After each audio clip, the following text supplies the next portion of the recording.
So we, of course, are honored to have Justice Alan Page with us today. And just by word of a short introduction, I'm assuming everyone here knows a little bit about Justice Page, but just to let you know, this is part of his biographical information that's available on the foundation website, which we'll keep plugging and plugging for you to donate to. And there's a bin outside the sanctuary, and then you can also donate online to the Page Foundation. So, Minnesota's first African-American Supreme Court Justice, Alan Page, was elected to the court in 1992 and re-elected in 1998 and 2004. And previously, he served as an assistant attorney general and a special assistant attorney general and was an associate with the Minnesota law firm of Lindquist and Benham. He is widely renowned for his former career as a professional football player. He was elected to the Pro Football Hall of Fame in 1988 and best known for his defensive efforts with the Minnesota Vikings and the Purple People Eaters in the 1970s. He attended law school at the University of Minnesota during the height of his football career, which is amazing. He's an ardent defender of equal education for children and the founder of the Page Education Foundation, which assists minority youth with post-secondary education. So let's greet Justice Alan Page. Thank you.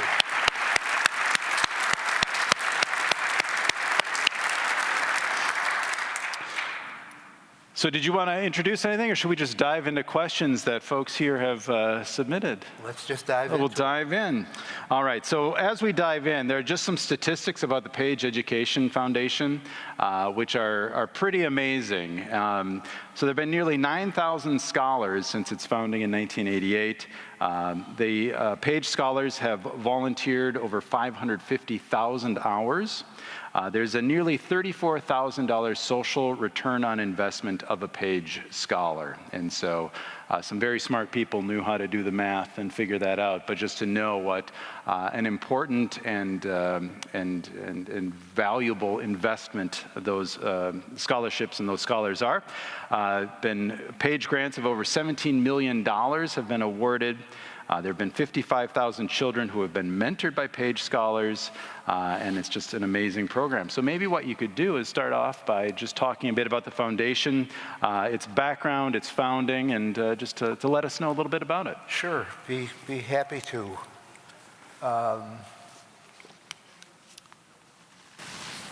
My late wife, Diane, and I started the Page Foundation, the Page Education Foundation, in 1988 with the goal of encouraging, assisting, and motivating young men and women of color to pursue education beyond high school. My background as I was an employment lawyer before I joined the court, and it seemed to me that a couple of things. One, our communities of color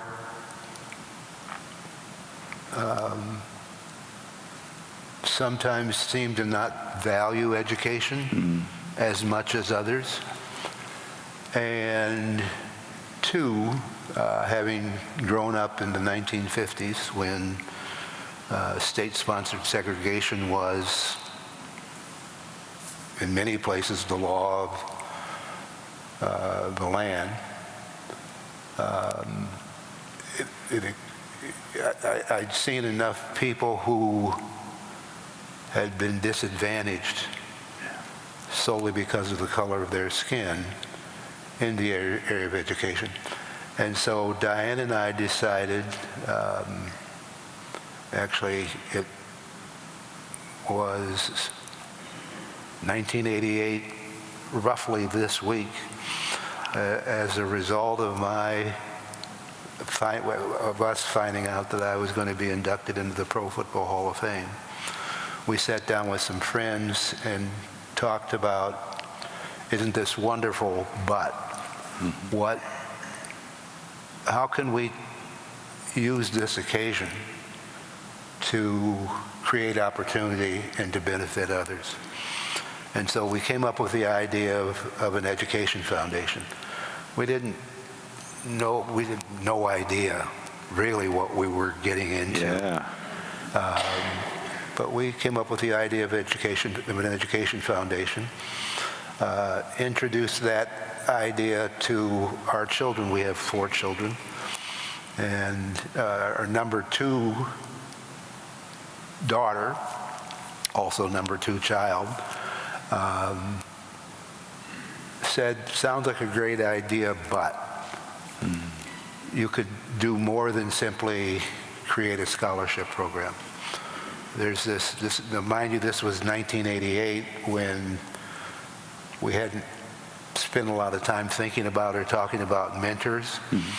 She came up with the idea, what if you had your grant recipients, we happen to call them paid scholars, what if you had them mentor young children, mentor and tutor young children?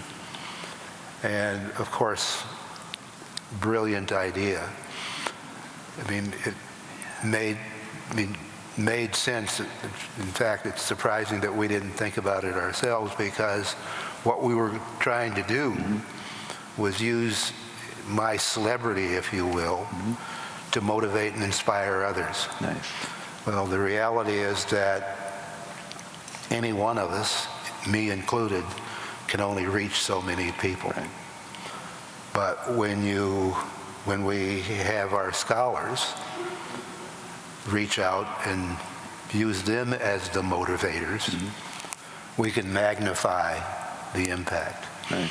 That first year we had 10 paid scholars. This year we have, I think, 650 roughly. Wow. Each one of them spending 50 hours per academic year as tutors, mentors, and role models, specifically in the area of education for young children, kindergarten through 8th grade.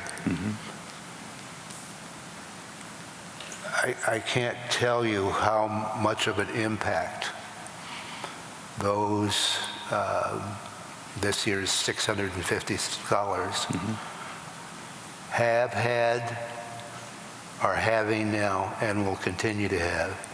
Turns out that our scholars, the record is that our scholars don't just give back as required by their scholarship, their grant money. It becomes a lifetime thing. And, you know, we're, all of us, influenced. You know, we like to talk about heroes and role models, and we tend to think of politicians, athletes, entertainers.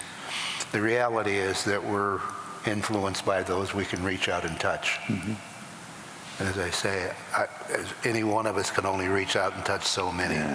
But collectively, we can magnify that. Our scholars are limited to Minnesota students going to Minnesota post-secondary institutions. Okay. They've, over the years, gone to some 300 different academic programs across the state. Wow. And our scholars include some of the best and brightest. They also include young people who have struggled academically. Our goal is to pull people along, not to filter them out, and to motivate them and to assist them improve their educational circumstances. So our scholars can be found at the University of Minnesota, at McAllister, at St. Thomas, at Carleton and St. Olaf's. They can also be found at our vocational technical schools, our community colleges, any academic post-secondary institution across the state, any accredited academic institution across the state, they go to. And we're really proud of it. Yeah. That's incredible to see that growth from, was it 10 in the first year? 10 the first year. 650 this year. 650 That's incredible. this year. So does the foundation have an annual goal for either the number of students or funds raised, or, I mean, how has this amazing progress happened? Is it just kind of ongoing success, or? We have been incredibly fortunate. And our supporters have been incredibly generous. Yeah. I think our annual budget currently is roughly $2 million a year. Okay. Wow. And we have to raise it every year. So when you go to our website, the donate There's a big now, donate now button. donate now Can't button miss is it. prominent. Absolutely. Feel free.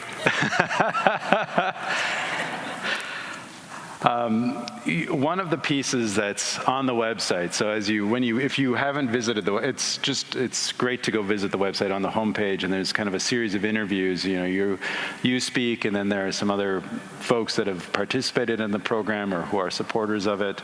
And one of the comments is about your commitment.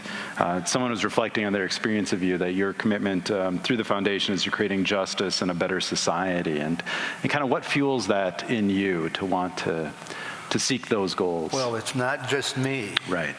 As I say, I'm just one of the founders. Diane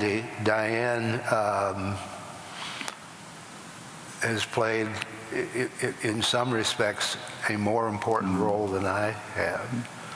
She, particularly during the time that I was on the court, when I couldn't be involved in fundraising, she made it happen. Yeah. She was the heart and soul of the Page Education Foundation. And she had, and I think it's fair to say that I have always had a strong sense of ensuring fairness and justice. My interest in the law springs from that. Yeah. And together, we just, everybody should have the same opportunities that we have. Yeah. And we had the opportunity, and I think the obligation to do what we could to help others succeed. Yeah, you have to create that environment for people to have the opportunities, to have the success, and to have a sense of equity in the midst of what's going on is huge. Absolutely. Yeah. So, you want to? Fred's got to fix the mic a little bit here. There we go.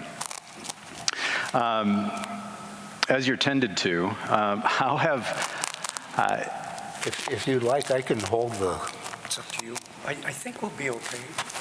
I think you're sounding okay. Okay, thank you. All right. So, over the years, how have the Page Scholars impressed you, surprised you, kind of in this experience as you've seen what they've been able to do? Well, let's just say they're everywhere. And as I noted earlier, continue to give and continue, at the end of the day, what we hope to do with the foundation is to change the future, make it better and brighter for not only our scholars, not only for the young people they tutor and mentor, but for all of us. Nice. And our scholars can continue to do that. We have doctors. That's the other thing. So long as one of our scholars does their service, and so long as the school that they go to continues to accept them, that's as long as we'll support them. Oh, okay. And so we have medical doctors, we have PhDs, we have masters, people with master's degrees. Okay. We have people in law enforcement. I mean, literally, they're everywhere. Yeah. We have lawyers. I've had the privilege of serving on the court at the time they were sworn in. Really? And being Wow. able to swear them in. One of the highlights for me was I happened to serve on the University of Minnesota's Board of Regents in the late 80s, early 90s. And one of our scholars followed in my footsteps and served on the university's Board of Regents. Nice. I mean, you can't ask for more than that. Right. You can't ask for more than their continued giving of themselves. Yeah. That's just an incredible, like, generation to generation story. You know, people, we use the word legacy a lot. Yeah. From my vantage point, legacy is the people we touch and the impact that they have and the impact that the people they touch have. Yeah. And our scholars are leaving the legacy that as I say, we couldn't be prouder of. Yeah, that's great.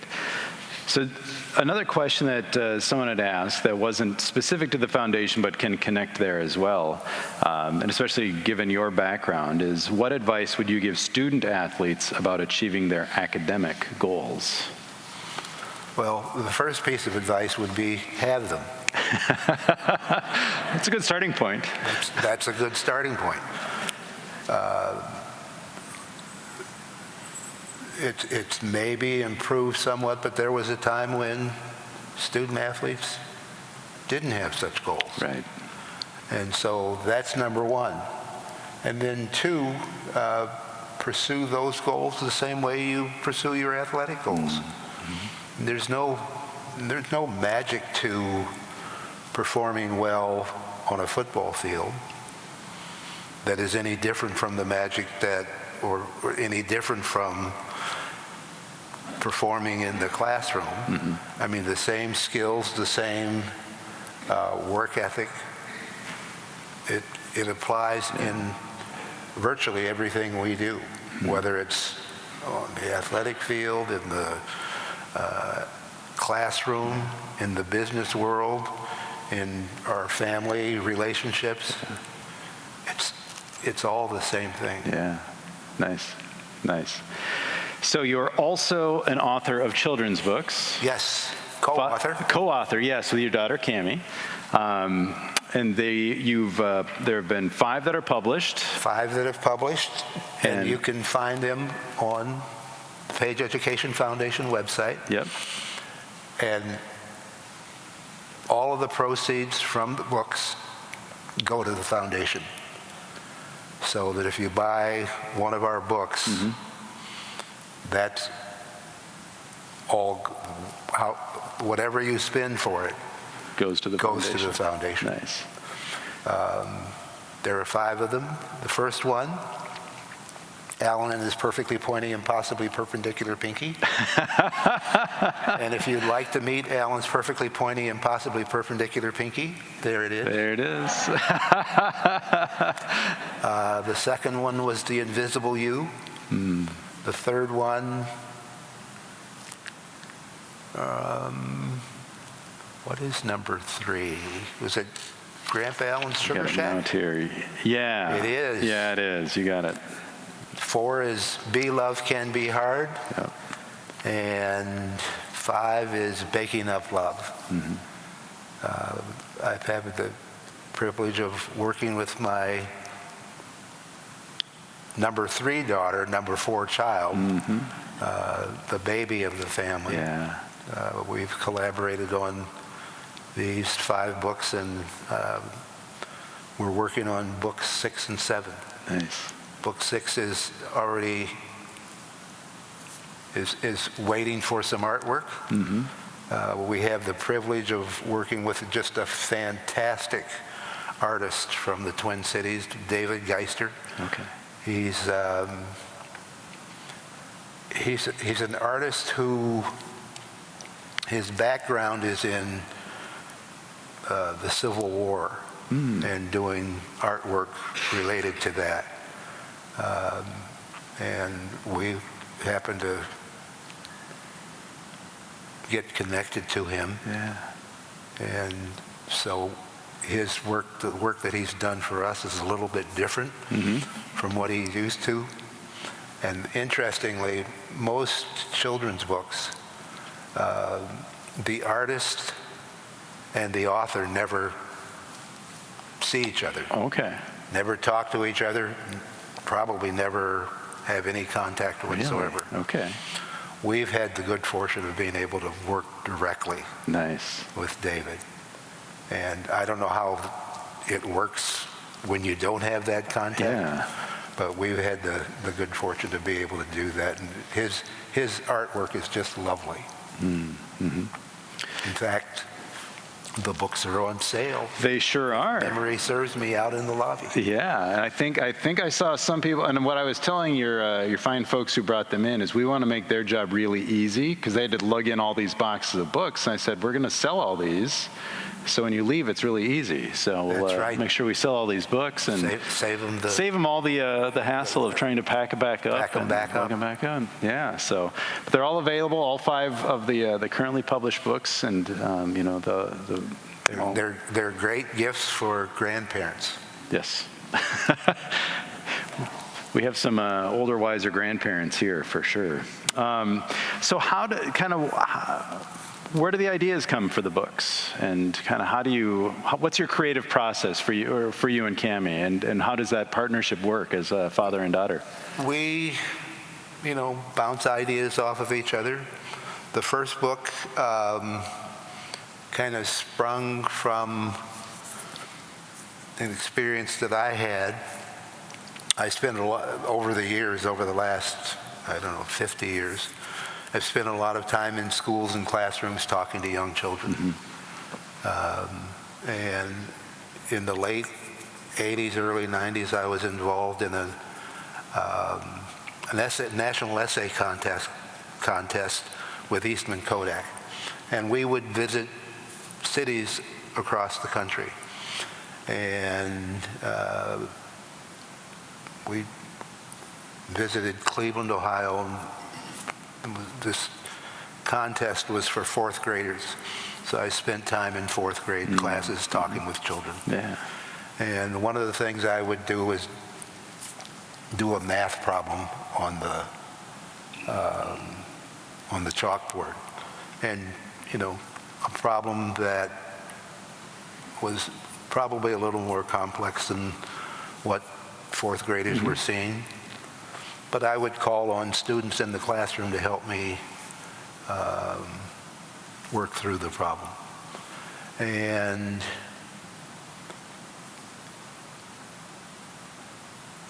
in one of the schools, I called on a little boy, and there was this collective groan in the classroom.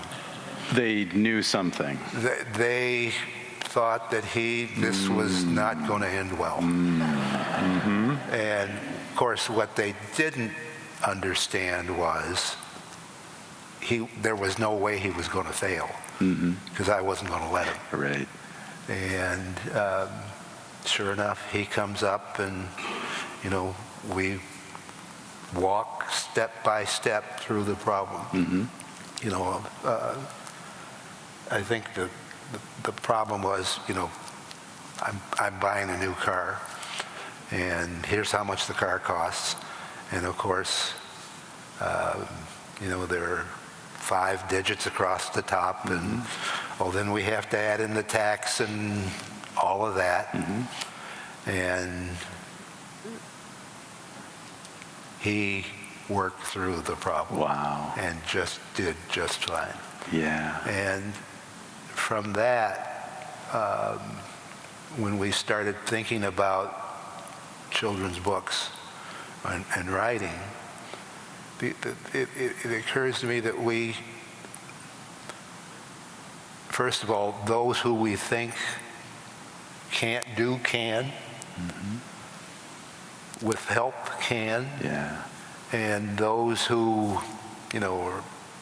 we see as the odd person out or the oddball, they bring value. Yeah. And so that was even though the book is titled Alan and His Perfectly Pointy and Possibly Perpendicular Pinky, the pinky shows up, but the pinky's not the star of the show. Yeah. The Invisible You, our second book, at the time, Cammie was a second grade teacher. Okay. And she was, over the years, struggling to find a vehicle to talk about differences in classrooms. And so we wrote about it. Nice. Our third book, Grandpa Allen's Sugar Shack, every spring for the last, I don't know how many years, again, prompted by the love of my life, Diane, we started doing maple syrup.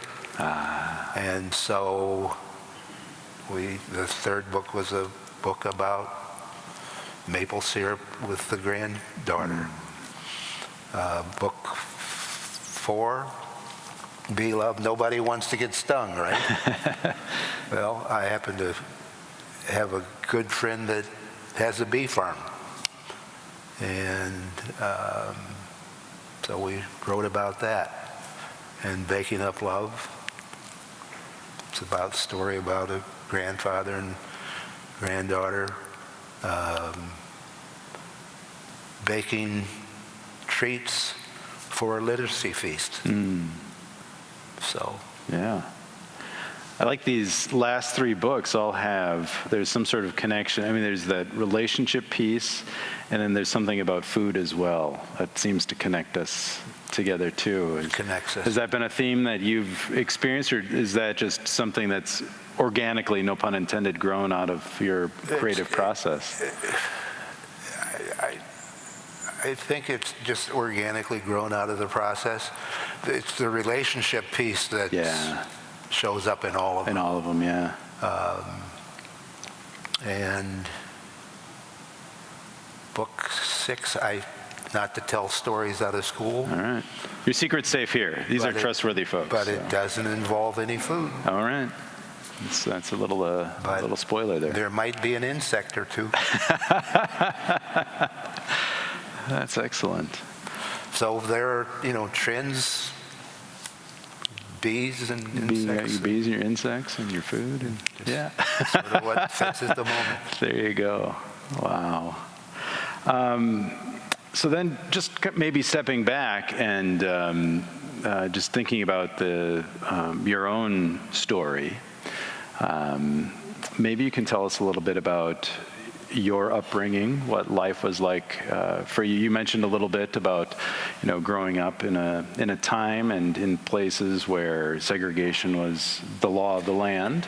But maybe you can just share a little bit. An African American growing up in the 1950s, you were viewed as the other, as though you didn't belong. And it's something that as a human being, you can't escape. And so there's a great deal of unfairness in that.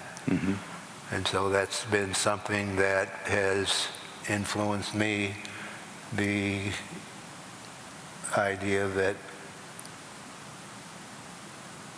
discrimination, unfairness, is something that we can do what we can to eliminate. Our differences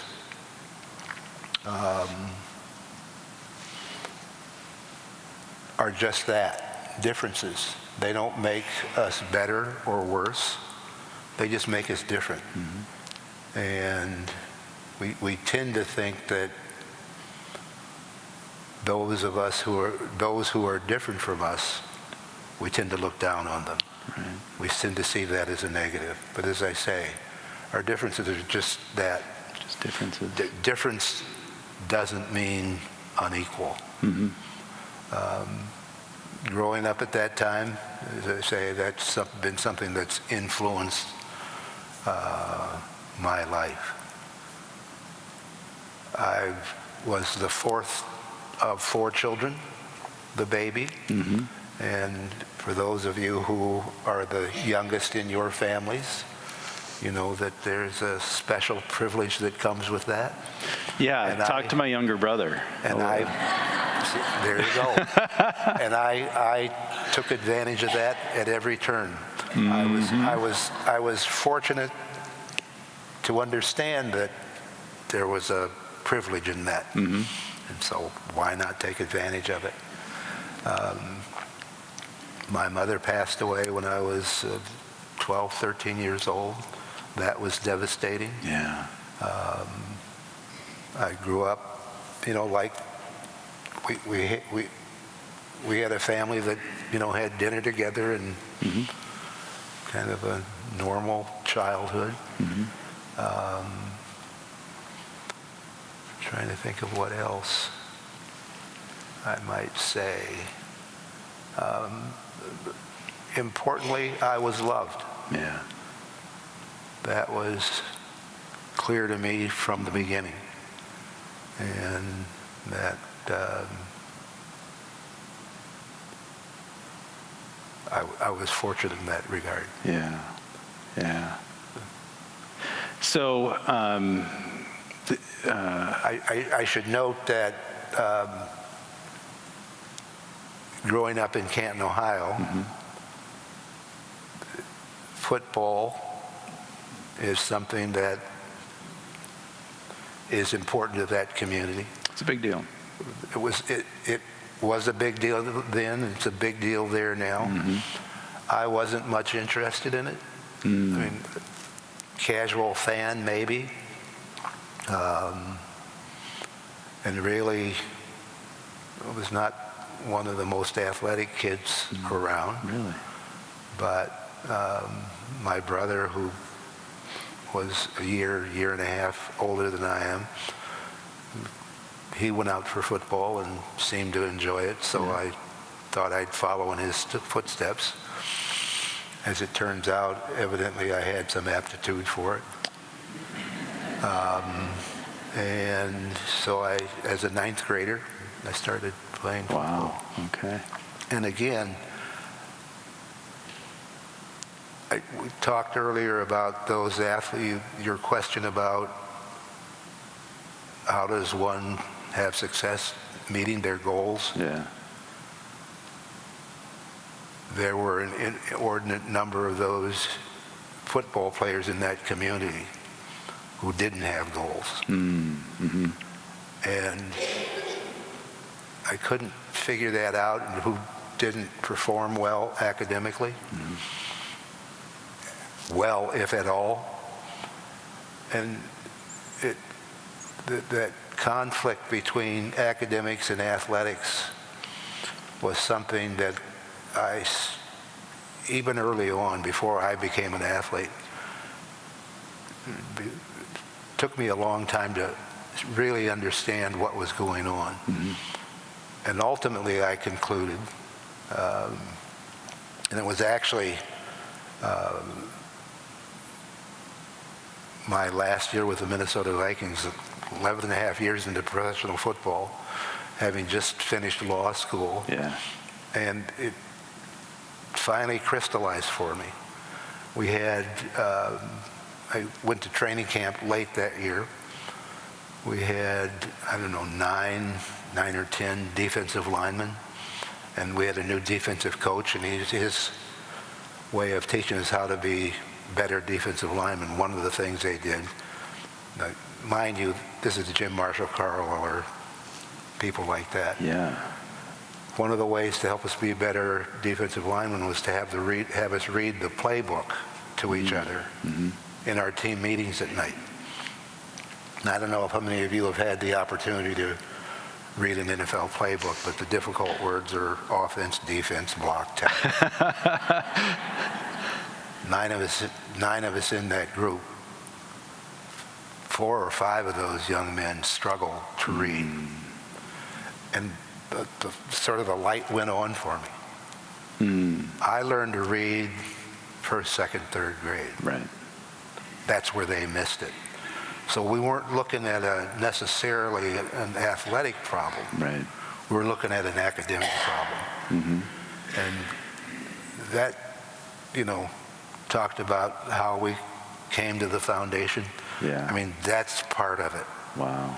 Spending all those years sort of struggling with that conflict and finally understanding that it's academics, it's education.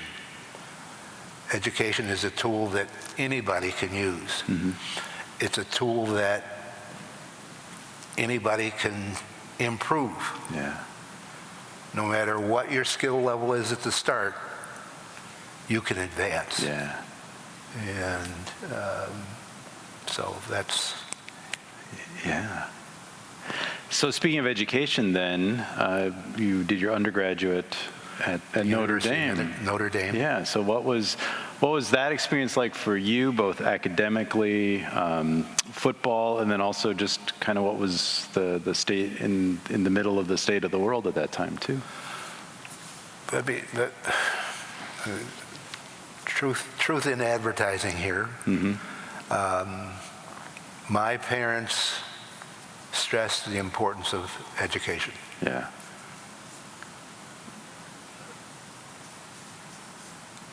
I understood that from the beginning. I also understood that in my particular case, early on, education, learning the way we were taught came easy to me. I didn't have to work hard to do well, Yeah. unfortunately, because at some point it catches up with you and the work gets hard, but you haven't prepared yourself. Yep. Yeah. You haven't learned how to learn. Yeah. Yeah. And when you're young, it's great because you don't have you get rewarded, and you don't have to do much work.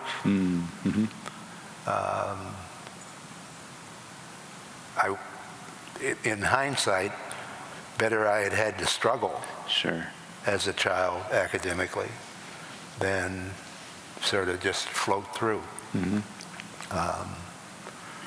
But I did, reasonably well in high school, in elementary high school, and things sort of changed a little bit when I got to Notre Dame, although I, managed to work my way through and graduate in 4 years.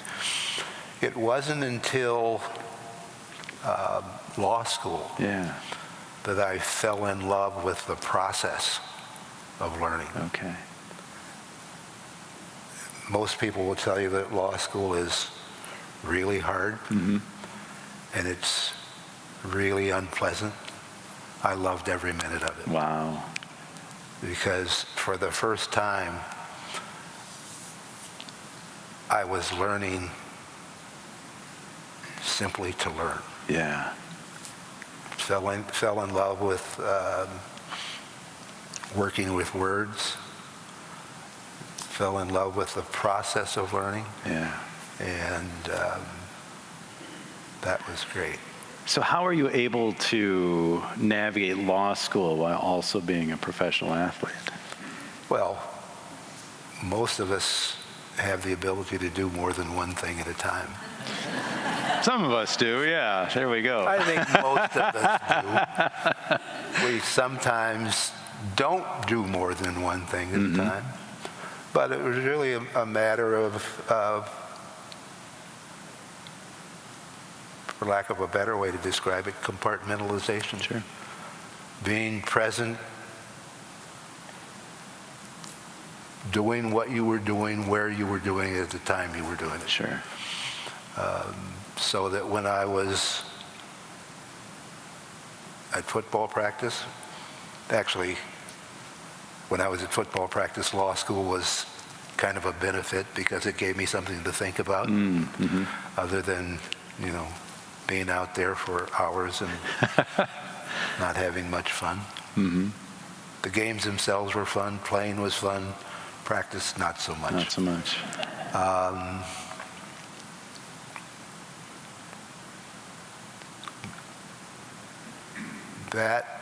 Now I've lost my train of thought. With compartmentalizing law school and football. When I was at home with Diane and our children, Yeah. I was fully present. Present. Yeah. When I was doing my law school, fully present. And it's a function of time management and doing what you want to do. And, the law school is a choice. Yeah. And so, because I was enjoying it, Yeah. it wasn't, hard, yes, but not in the sense of having to do it. And the most difficult part of going to law school was finding the courses that I needed and wanted to take at the times I was available to take them. Sure. And once that gets sorted out, the rest of it is just, it's like running a marathon. Yeah. A, you prepare, and B, at some point you put one foot in front of the other, There you go. and you get from one end to the other. And that goes back to, just one of the things you've highlighted many times is the importance of having those goals. So in each one of these endeavors, you've got this goal, and then what's the next step I have to take to work toward that goal? Having the goals and a plan to achieve them. Yeah. So what drew you to the law of all the disciplines? That sense of unfairness, that sense of growing up in a society which talked about justice but was unjust. As I say, I was a child of the 1950s. 1954, the United States Supreme Court decided Brown versus the Board of Education. Yeah. As I sit here today, I can remember sitting down and reading newspaper articles as an 8-year-old about the court's decision in Brown. Wow. To me, it was a shining example of the power of the law Yeah. and of the power of the law to ensure fairness and equality. And at the end of the day, justice. Yeah. And that has played a significant role in virtually everything I've done. Yeah. So with that as such a guiding principle in your life, then, through all the things you've experienced from childhood through today, and then with your commitment to law and that work towards justice, kind of how have you seen things change? Kind of where are we at now versus earlier in your life? Kind of what's your take on the role of law and the work of justice?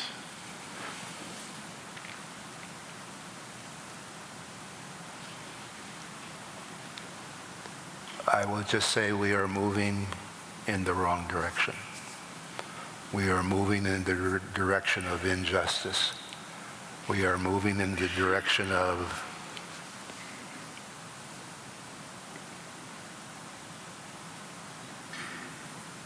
demonizing people who are different from us. We are moving in the direction of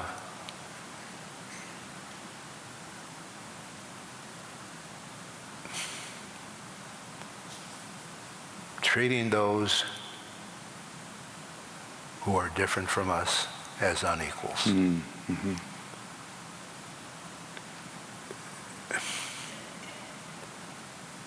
We are, and we are making it easy. There are those who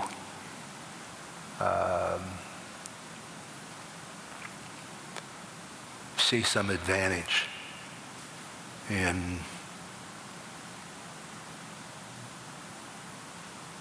treating people who are different from us as the other.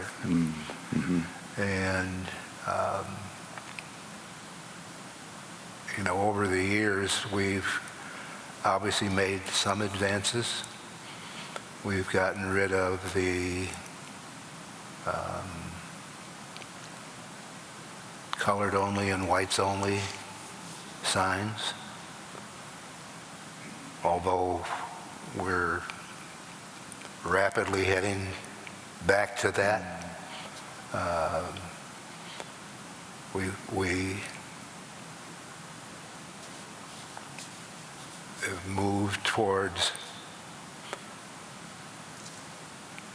we thought we were making progress in eliminating discrimination, but in some respects we've made discrimination harder to detect, but we haven't made it go away. And sadly, we're not only not making it go away, we're advancing it. Yeah. Well, with your career, And let me just say, please. we've also moved in the direction of making it okay to discriminate, to look down on others simply because of their gender, their race. Take your pick.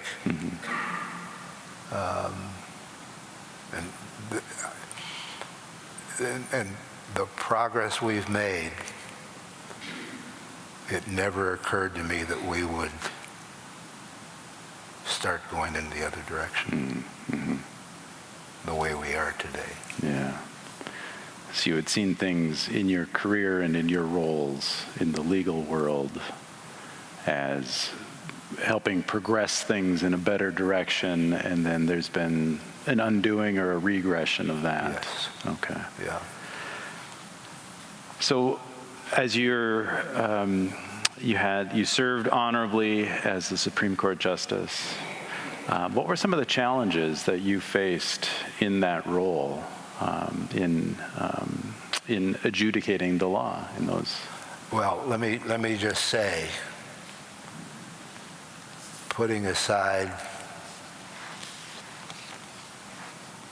my family and my relationship with Diane, my time in the court was the most fulfilling thing, the most challenging, and the most fun thing I've ever done. Nice. Bar none. And I will say this: I am forever indebted to the people of Minnesota who put their trust and confidence in me by electing me to the court.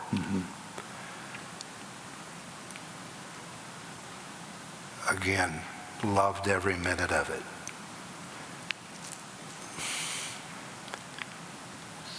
Hard decisions, hard law, but I can't think of anything. Well, there were some parts of it I didn't like, but some aspects of it, of the administrative side, as opposed to the judicial side. Yeah. I mean,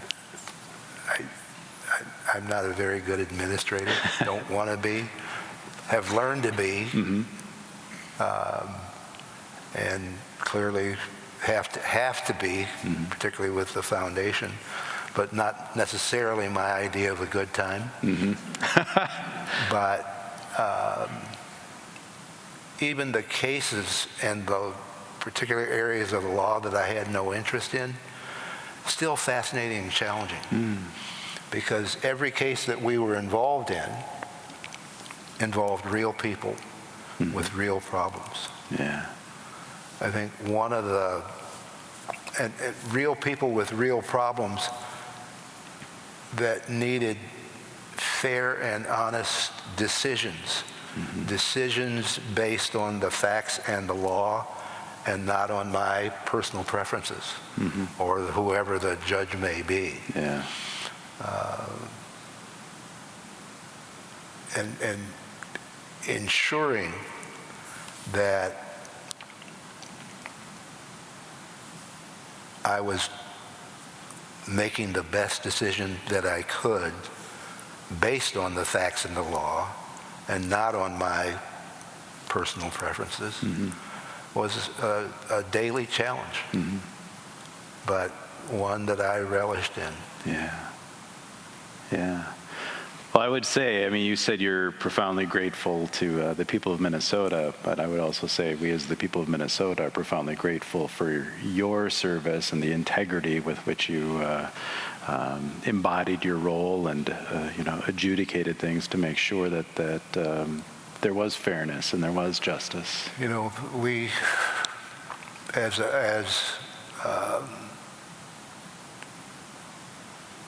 a member of the court,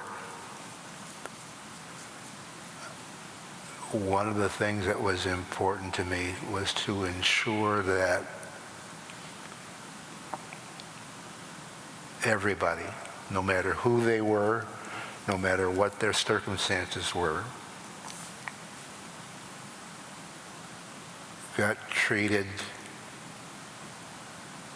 as fairly as I could. And whether it was some perceived case that was important or some perceived case that was unimportant, they all got the same energy, effort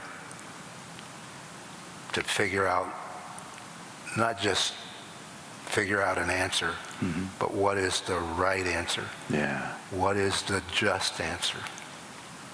And again, I love that. Yeah. I mean,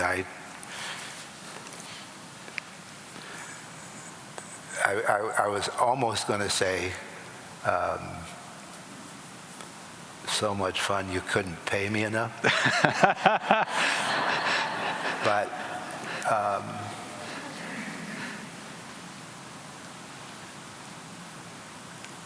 there's this concept of,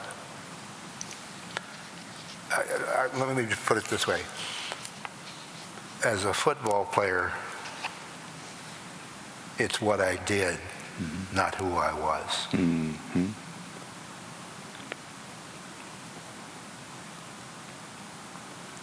As a member of the court, it's not clear to me it wasn't who I was.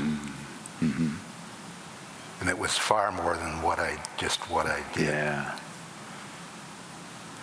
So there's what I'm hearing is a deep sense of vocation, identity, calling in that role to what you were doing, which is probably why it was such a blast. Exactly. Yeah. Exactly. Yeah. I think someone did some research on you because they wrote down a couple of quotes that I think you've identified as ones, and what we'll do is we'll see if they're right or not. Okay. So maybe these are not things you even care for, or maybe someone here is projecting onto you what they hope you would say. So one of them is, when you ride the elevator of success to the top, don't just get off the elevator, send it back down so it can bring others up. That's a quote that I use. I got it from somebody else. Kevin Warren, who was for years the COO of the Minnesota Vikings. Is he the commissioner of the Big Ten now? He's moved on. He was commissioner of the Big Ten for a while, but now he's the general manager of the Chicago Bears. Okay, that's right. He spoke to, while he was at the Vikings, and quite frankly, the Minnesota Vikings have been phenomenal supporters of the Page Education Foundation. While he served on our advisory board for a while, and one year he spoke to our scholars. And he said, to our scholars in talking about whatever you do, when you ride the elevator of success to the top, whatever field it may be in, make sure you do one thing. Send the elevator back down. Yeah.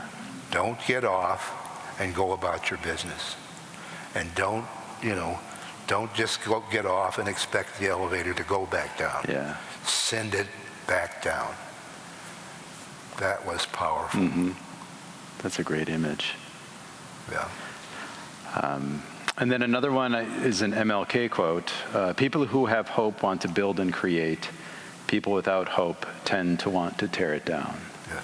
And kind of what does that mean to you, or why does that resonate so much? Well,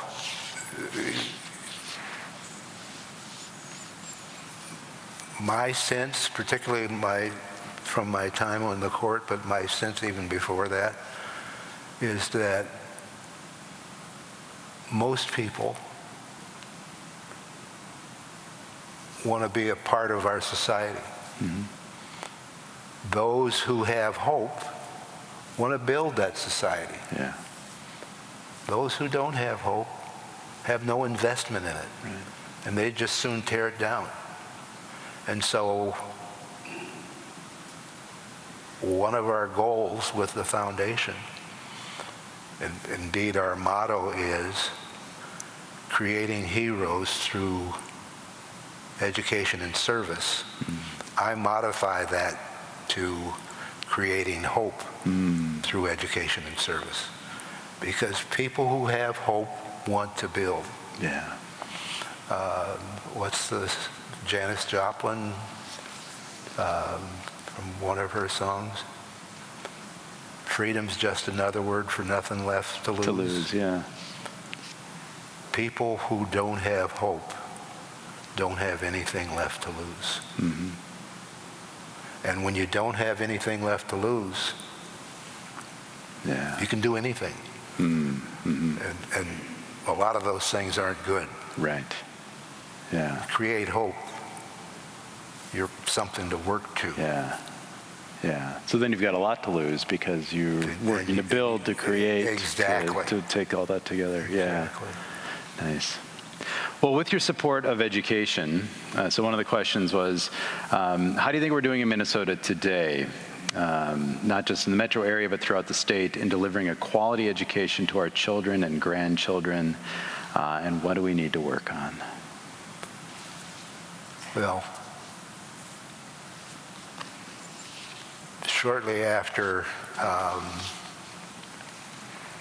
the pandemic, I was contacted by Neil Kashkari, who's the president of the Minneapolis Federal Reserve. And the Fed has kind of a dual mandate, keeping inflation in check, and the second one is full employment. And they had seen from their numbers that our education system was failing and continues, quite frankly, continues to fail. Poor kids, children with disabilities, and students of color. That was the case then. That's been the case for a long time. That's still the case. Yeah. Now, I haven't looked at the numbers recently, but we do a poor job of educating children. I mean, using the standards that we use, measuring fourth grade, eighth grade reading, fourth grade, eighth grade math. Right. As I say, I haven't looked at the numbers recently, but the last ones I remember, which were from 2021, 2022, students of color,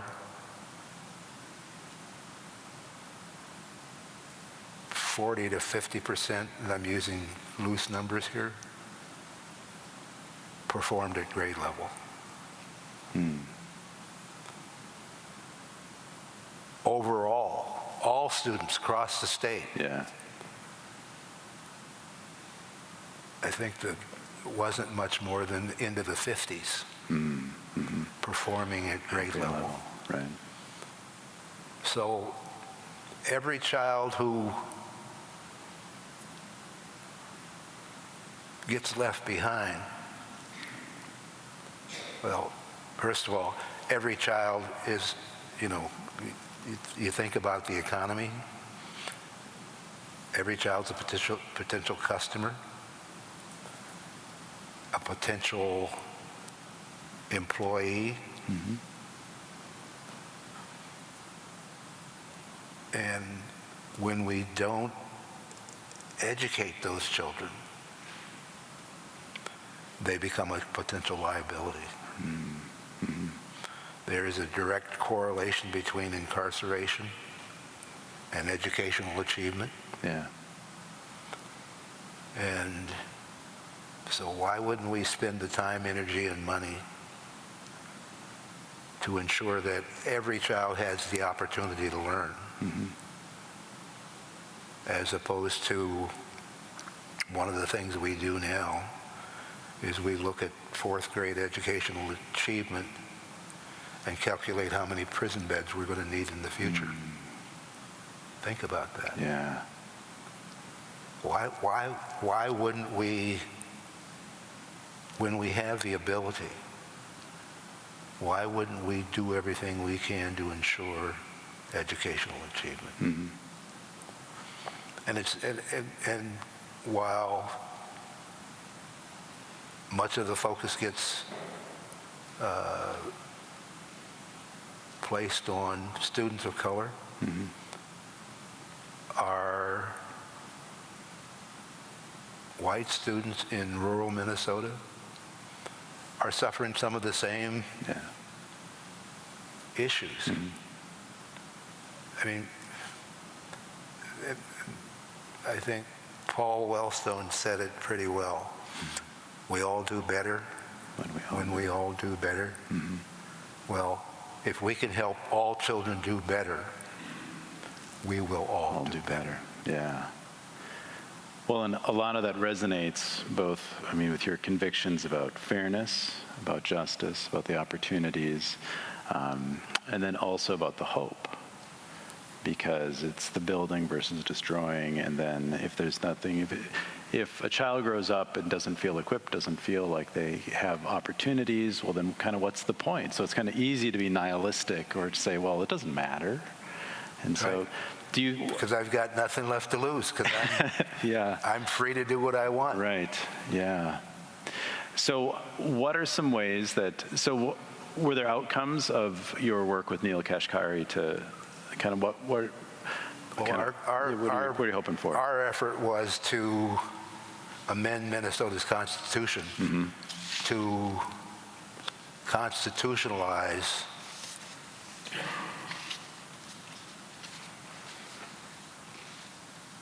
public education, to constitutionalize a quality public education. Okay. That failed. Okay. It failed because we didn't have we couldn't get legislative support to put the amendment on the ballot. Okay.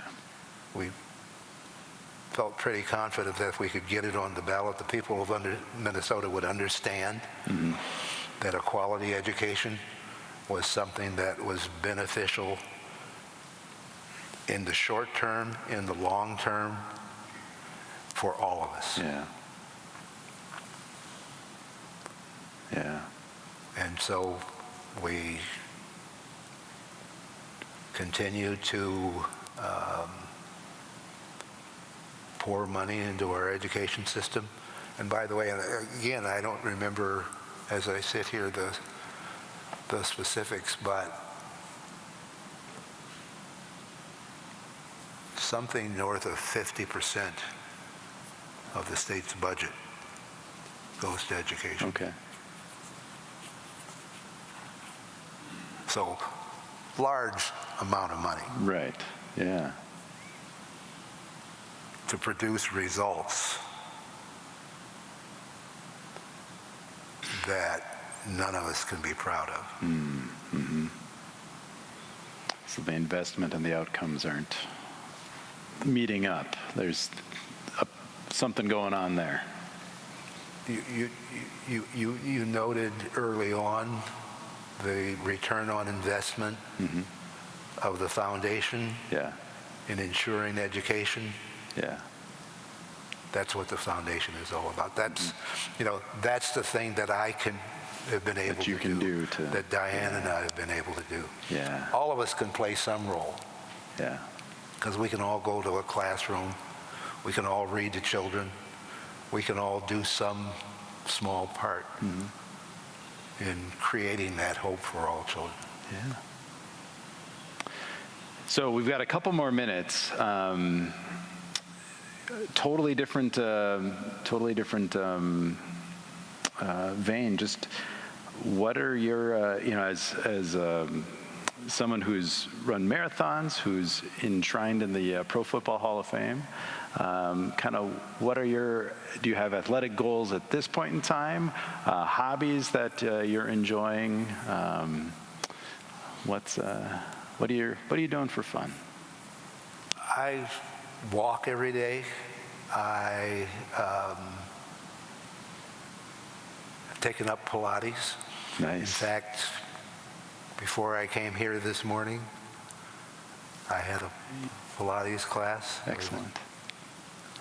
I do some weightlifting, and I spend as much time as I possibly can with my 4 grandchildren. Nice. You're not alone in appreciating grandchildren time in this room at all. I mean, at the end of the day, that's what it's about for me. Yeah, I love it. So as an author, are there artists or authors who inspire you or who have inspired you over the years? Probably too many to begin. Too many to even begin, sure. Yeah. Well, that's probably what anyone who's able to produce creatively has to have, is so many influences and so many inspirations. Yeah, I mean, I'm inspired by every day. Nice. Just getting up and the sun comes up, and that's what inspires me. For me, life is a work in progress. And, we can rattle off all the things that I've done, but that's all in the past. The question is, what's in the future? Nice. What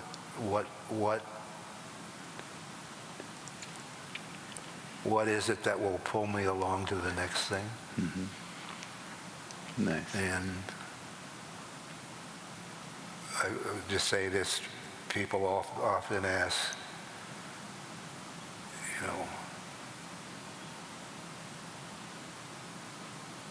how do you feel about success? And how do you get to be successful? And I don't know who it was that said it, but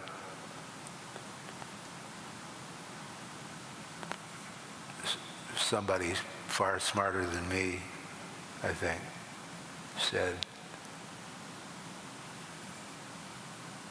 success is not a destination, it's the journey. And I really believe that, and as long as the journey goes on, there's something to strive for. Nice. I got to say, the list of people who are far smarter than you is a very short list. So we can limit this down. I don't think so. So with all of your talk, so one last question. So, I love that idea that, what's coming, what's in the future. So it's, all these things are important, but they're in the past. What's in the future? And then with your, just the grounding and having something to hope for. And so I guess the last question today is, where do you find hope? As I mentioned before, I spend a lot of time in schools and classrooms. And just last week, turns out it was the 88th day of school. And so I had the good fortune to spend one of the days last week at Justice Allen Page Elementary School in Maplewood, reading to kindergartners. Nice. And there's nothing like it. And that was early in the week, and I finished the week at Justice Page Middle School and seeing those middle schoolers. Young people give me hope. Yeah. They are the future, and everything we can do to lift them up and help them be the best that they can be at what they do, particularly academically.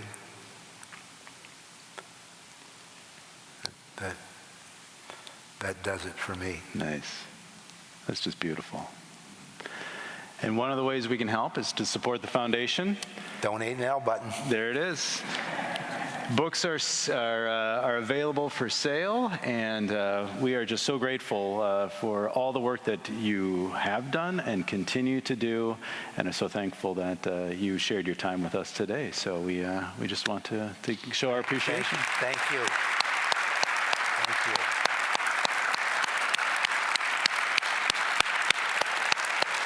Thank you.